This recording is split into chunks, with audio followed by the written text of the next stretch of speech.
नमस्कार प्रिय दर्शक, एस्ट्रो व्यवसाय यूट्यूब चैनल में आप सबको हार्दिक स्वागत है।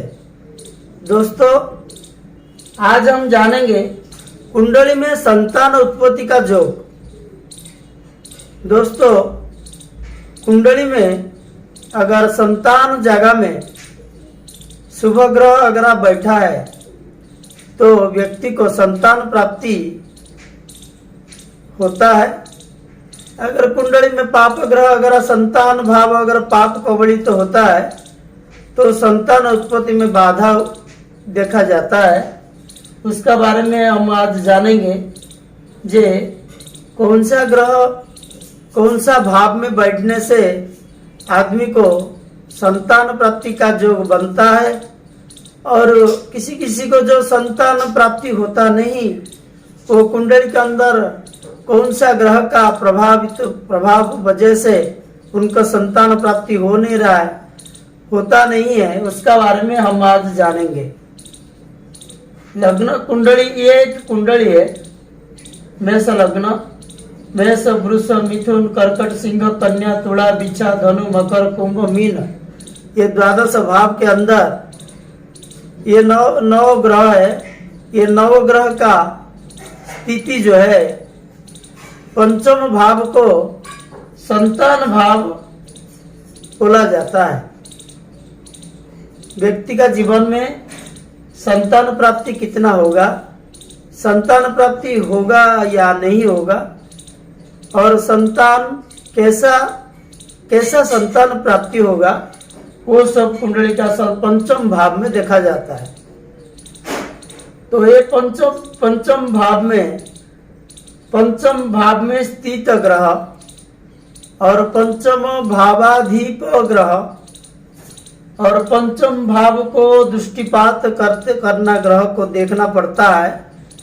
ये तीनों देख के विचार करना पड़ता है कि व्यक्ति को संतान योग है या नहीं। पंचम भाव पंचम ऐसा बृहस्पति मंगल शुक्र की स्थिति। बृहस्पति संतान का कारक ग्रह है और मंगल भी संतान भाव का कारक ग्रह है। शुक्र भी संतान उत्पत्ति का जिम्मेदार, मतलब क्रमान्वय में ये पहले बृहस्पति और बाद में मंगल बाद में शुक्र, ये तीनों ग्रह को कुंडली में बलवान पोजीशन में अगर है वो देखना पड़ता है। जो बृहस्पति मंगल शुक्र कुंडली के अंदर बलवान है कि नहीं, और पंचम भाव का स्वामी और पंचम भाव में बैठा हुआ ग्रह और पंचम भाव को दृष्टिपात करने का ग्रह, पंचम भाव को दृष्टिपात करने का ग्रह, ये चारों स्थिति देख के हम डिसाइड करते हैं कि कुंडली व्यक्ति को संतान प्राप्ति है या नहीं। लग्नेश अगर पंचम भाव में और बृहस्पति ग्रह बलवान में हो, बृहस्पति पर लग्नेश की दृष्टि हो तो आदमी को संतान प्राप्ति होता है। ये कुंडली है, ये मेष लग्न है, यहाँ का लग्नाधिपति मंगल है। तो लग्नाधिपति पंचम भाव में स्थित है। मान लो ये एक कुंडली है, ये लग्नाधिपति मंगल जाके पंचम भाव में मंगल अगर बैठेगा, यहाँ मंगल अगर स्थित है, पंचम भाव में अगर मंगल स्थित है और बृहस्पति अगर कर्कट राशि में चतुर्थ केंद्र में विराजमान है, डिग्री वाइज ही गुरु स्ट्रांग है। मान लो 12 से 18 डिग्री के अंदर बृहस्पति है, लग्नाधिपति पंचम भाव में है और बृहस्पति पर लग्नेश का दृष्टि है। ये बृहस्पति को लग्नेश का दृष्टि है।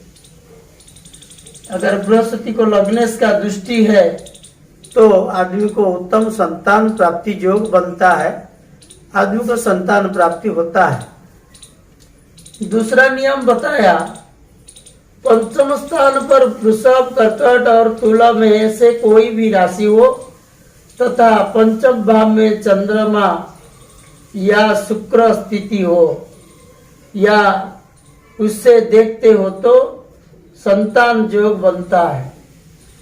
पंचम स्थान पर वृषभ, कर्कट और तुला, ये 4 राशि वृषभ, कर्क और तुला तीनों राशि में से अगर कोई है, मान लो पंचम जगह किसी का कुंभ लग्न है, कुंभ लग्न में तो पंचम आएगा नहीं। मान लो किसी का मीन लग्न है, मीन लग्न का पंचम जगह ये बनेगा कर्कट राशि। नहीं है तो किसी का अगर 1 2 3 4 5 किसी का मकर लग्न है तो पंचम जगह बनेगा वृषभ। और अगर किसी का मिथुन, कर्कट, सिंह, कन्या, तुला, ये किसी का मिथुन लग्न है तो 1 2 3 4 पंचम स्थान बनेगा तुला। ऐसा अगर तीनों वृषभ, कर्कट, तुला में कोई भी राशि हो, पंचम स्थान, पंचम भाव वृषभ राशि, कर्कट राशि, तुला राशि हो और तथा पंचम भाव में चंद्रमा, शुक्र स्थित हो, यही पंचम भाव में अगर चंद्रमा, शुक्र स्थित हो तो संतान प्राप्ति योग बनता है, कुंडली में संतान प्राप्ति होता है। चौथा पॉइंट बोले, लग्नेश पंचमेश एक साथ स्वगृही, मित्रगृही, उच्च राशि है, परस्पर देखते हो तो संतान ज्यादा होता है। लग्नाधिपति, पंचमाधिपति, ये जैसे मान लो किसी का कुंभ लग्न है, यहाँ कुंभ लग्न है, कुंभ लग्न का 1 2 3 4 5 1 2 3 4 पंचम जगह बनता है मिथुन, ये पंचम स्थान बनता है कुंभ लग्न के लिए। और लग्नेश बनता है शनि, कुंभ का राशियाधिपति शनि है। मान लो लग्नाधिपति और पंचमाधिपति एक साथ, तो बुध और शनि अगर एक साथ स्वगृही कुंभ राशि में स्थित है, नहीं तो मकर राशि में स्थित है, नहीं तो मिथुन राशि में स्थित है। मिथुन राशि बुध का अपना घर है और कुंभ और मकर शनिदेव का खुद का घर है। ये तीनों राशि स्व राशि बनता है। ये स्व राशि में और उच्च राशि मित्र गृही, शनि का परम मित्र शुक्र है। नहीं है तो बुध शुक्र मिलके अगर वृष राशि में, तुला राशि में बैठे, उच्च राशि कन्या में बुध का बैठे, नहीं तो शनि का उच्च राशि तुला में बैठा है, नहीं तो शनि का मूल त्रिकोण राशि कुंभ में बैठे। ये स्वगृही, उच्च राशि, मित्र राशि, ये राशि के अंदर अगर लग्नाधिपति पंचमाधिपति दोनों मिलके बैठे हैं तो संतान ज्यादा होता है। पंचमेश धन भाव में या अष्टम भाव में है। मान लो पंचमेश बुध द्वितीय स्थान में वृष राशि में बैठा है, बुध यहां बैठा है, और पंचमेश धन भाव में या अष्टम भाव में, यहां मान लो बुध अष्टम में भी बैठेगा तो 11वें भाव में मान लो बुध यहां बैठेगा। पंचमेश अगर धन भाव में, अष्टम भाव में, एकादश में बैठा है, एकादश भाव में, पंचमेश धन भाव में, अष्टम भाव में बैठा है, एकादश में नहीं है। ये पंचमेश धन भाव में और अष्टम भाव में स्थित है। और एकादश भाव में अगर चंद्र, शुक्र, बुध, ये तीनों ग्रह के अंदर कोई भी एक ग्रह बैठा है तो कन्या संतान अधिक होता है। पंचमाधिपति मान लो यहाँ पंचमाधिपति बुध है, बुध जाके बैठा है द्वितीय स्थान में, नहीं तो अष्टम स्थान में। और एकादश में चंद्र, शुक्र, बुध के अंदर कोई भी एक ग्रह, एकादश कुंभ राशि में एकादश स्थान में अगर बैठा है तो कन्या संतान कुंडली में ज्यादा होता है। पंचम भाव में मेष, मिथुन, तुला, कुंभ, सिंह, ये 5 राशि है। मेष, मिथुन, कन्या, तुला, मेष, मिथुन, तुला, कुंभ, सिंह, ये 5 राशि अगर पंचम भाव के अंदर आता है, ये कैसे आएगा? देखिए, मान लो किसी का मेष लग्न है तो पंचम भाव सिंह राशि आएगा, किसी का अगर कुंभ लग्न है तो पंचम भाव मिथुन राशि आएगा, ऐसे ही किसी का मिथुन लग्न है तो पंचम भाव तुला राशि में आएगा। तो ये भाव के अंदर अगर किसी का पंचम भाव है तथा इन राशियों की नवांश पति, नवांश कुंडली में ये राशि का अधिपति, मान लो मिथुन, जैसे ये मिथुन, तुला, कुंभ, ये जो 5 राशि है, मेष, मिथुन, तुला, कुंभ, सिंह, ये 5 राशि के अंदर नवांश कुंडली में वो राशि का अधिपति जो बनता है, नवांश कुंडली में मिथुन राशि, कर्कट राशि, कन्या राशि का वो वहां जाके जो ग्रह बैठा है नवांश कुंडली में, राशियों का नवांश पति, जो जिसका नवांश में ये राशि आता है, नवांश कुंडली में पति मंगल, शनि या शुक्र के द्वारा अगर दृष्टिपात होता है तो संतान अधिक होता है। सारे पाप ग्रह के अंदर राहु, केतु, शनि, मंगल, ये पाप ग्रह का अंतर्भुक्त है। ये सारे पाप ग्रह के अंदर कोई भी पाप ग्रह, सारे पाप ग्रह अगर लग्न में, अष्टम में, व्यय भाव में हो और चंद्रमा अगर पंचम में हो तो संतान उत्पत्ति में बाधा उत्पन्न करता है। जातकों को संतान थोड़ा उत्पन्न होने में देर होता है।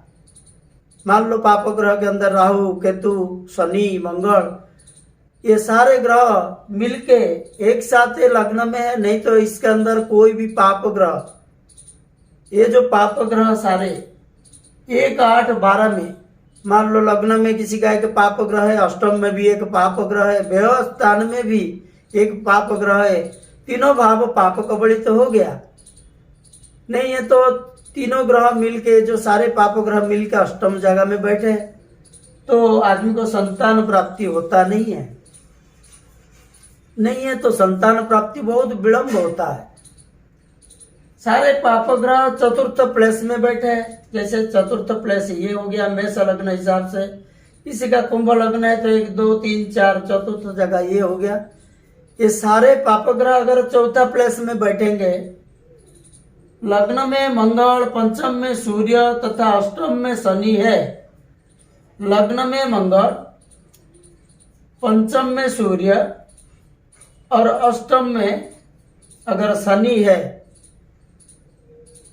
देखिए सारे पाप ग्रह 4th प्लेस में बैठे, सारे पाप ग्रह मतलब शनि, राहु, केतु यहाँ बैठे और लग्न में मंगल बैठा है और अष्टम में शनि बैठा है और लग्न में पंचम में सूर्य, लग्न में मंगल, पंचम में सूर्य और अष्टम में शनि, पंचम में सूर्य बैठा है। तो आदमी का जातक का वंश नहीं चलता है, मतलब बिल्कुल संतान प्राप्ति होता ही नहीं है।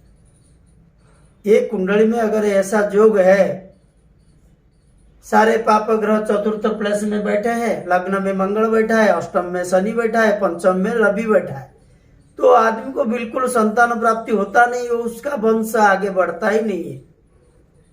तो ये संतान उत्पत्ति का ये कुछ नियम है। ग्रह अगर ऐसे बैठते हैं तो जातक को संतान प्राप्ति या संतान प्राप्ति में विलंब या बिल्कुल संतान प्राप्ति होता नहीं, उसका बारे में मैंने आज बताया। मेरा उम्मीद है ये वीडियो आपको जरूर समझ में आया होगा। अगर मेरा वीडियो आप लोग को पसंद आया तो लाइक कीजिए, सब्सक्राइब कीजिए, वॉच कीजिए। नमस्कार।